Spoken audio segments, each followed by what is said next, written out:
Hi friends, நான் சுமிதா. நீங்கள் எப்படி இருக்கீங்க? நான் ரொம்ப நல்லா இருக்கேன். இன்றைக்கி நம்ம ஆட்டு மூளையில் முட்டை சேர்த்து ரொம்ப டேஸ்ட்டாக ரொம்ப ஈஸியாக ஒரு பொரியல் பண்ண போகிறோம். இந்த மாதிரி நீங்கள் பொரியல் செஞ்சிங்கன்னா ஆட்டு மூளை சாப்பிடாதவங்க கூட ரொம்ப விரும்பி சாப்பிடுவாங்க. வீடியோக்கு போகிறதுக்கு முன்னாடி மறக்காமல் நம்ம சேனலை சப்ஸ்கிரைப் பண்ணிக்கோங்க. இன்றைக்கி நான் மூளை பொரியல் பண்ணுறதுக்காக 3 ஆட்டோட மூளை எடுத்திருக்கேன். முதல்ல இந்த ஆட்டு மூளையை நல்லா க்ளீன் பண்ணி எடுத்துக்கலாம். இப்போ இந்த மூளையில் மெலிசா நரம்பு மாதிரி இருக்குல்லங்க, அதெல்லாம் பொறுமையாக க்ளீன் பண்ணி எடுத்துக்கணும். இந்த மூளை மேலே இந்த நரம்பு வந்து மெலிசான ஒரு தோல் மாதிரி இருக்கும். அதை பொறுமையாக எடுத்திங்கன்னா நீட்டாக வந்துடும்.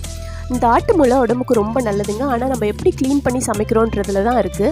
இந்த மாதிரி நல்லா க்ளீன் பண்ணி சமைச்சிங்கன்னா உடம்புக்கு ரொம்ப நல்லது.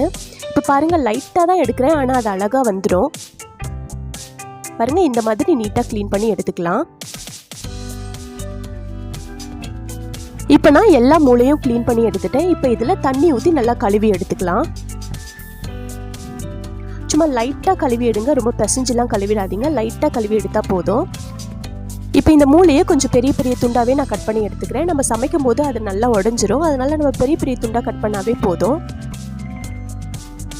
இப்போ நம்ம மூளை பொரியல் செய்ய ஆரம்பிச்சிடலாம். இப்போ நான் ஒரு கடாயில் ஒரு கரண்டி அளவுக்கு எண்ணெய் சேர்த்துக்கிறேன். எண்ணெய் காஞ்சதும் ஒரு அரை ஸ்பூன் அளவுக்கு கடுகு சேர்த்துக்குங்க.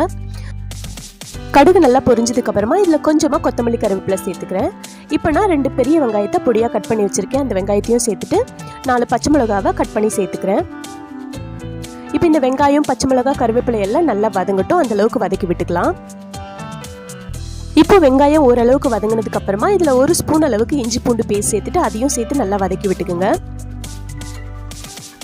இப்போ வெங்காயம், இஞ்சி பூண்டு பேஸ்ட் எல்லாமே நல்லா வதங்கிடுச்சு.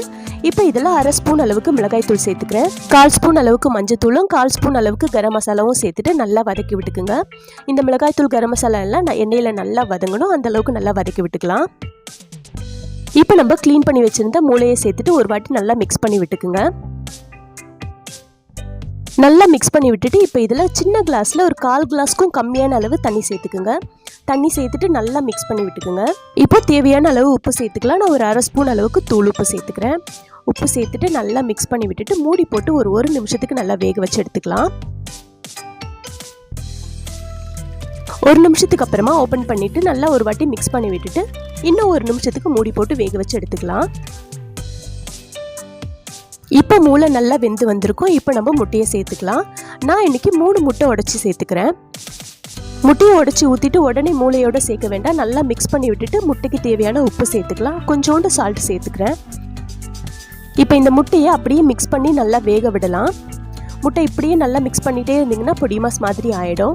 நல்லா பொடி மாஸ் மாதிரி ஆனதுக்கப்புறமா இந்த மூளையோடு சேர்த்து மிக்ஸ் பண்ணிக்கலாம். பாருங்கள், இப்போ முட்டை நல்லா வெந்து வந்திருக்கு. இப்போ இந்த மூளையோடு சேர்த்து நல்லா மிக்ஸ் பண்ணி விட்டுடுங்க. இப்போ நல்லா மிக்ஸ் பண்ணி விட்டதுக்கப்புறமா 1 ஸ்பூன் அளவுக்கு மிளகுத்தூள் சேர்த்துக்கலாம். மிளகுத்தூள் சேர்த்துட்டு நல்லா ஒரு வாட்டி மிக்ஸ் பண்ணி எடுத்துடுங்க. இப்போ கொஞ்சமாக கருவேப்பிலை, கொத்தமல்லி போட்டு ஸ்டவ் ஆஃப் பண்ணிடலாம். அவ்வளோதாங்க, ரொம்ப டேஸ்டான மூளை பொரியல் ரொம்ப ஈஸியாக ரெடி ஆகிடுச்சு. இந்த மாதிரி முட்டை போட்டு மூளை பொரியல் செஞ்சு பாருங்கள். சாப்பிடாதவங்க கூட ரொம்ப விரும்பி சாப்பிடுவாங்க. இந்த ரெசிபியை கண்டிப்பாக நீங்கள் வீட்டில் ட்ரை பண்ணி பாருங்கள். நீங்கள் நம்ம சேனலை ஃபஸ்ட் டைம் பார்க்குறீங்கன்னா மறக்காமல் நம்ம சேனல் சுமிதா சிம்பிள் சமையலை சப்ஸ்கிரைப் பண்ணிக்கோங்க. அப்புறம் நம்ம சேனலை சப்ஸ்கிரைப் பண்ணி சப்போர்ட் பண்ணிட்டு இருக்க எல்லா ஃப்ரெண்ட்ஸ்க்கும் ரொம்ப தேங்க்ஸ். நாளைக்கு இன்னொரு சூப்பரான வீடியோவில் பார்க்கலாம். பாய்.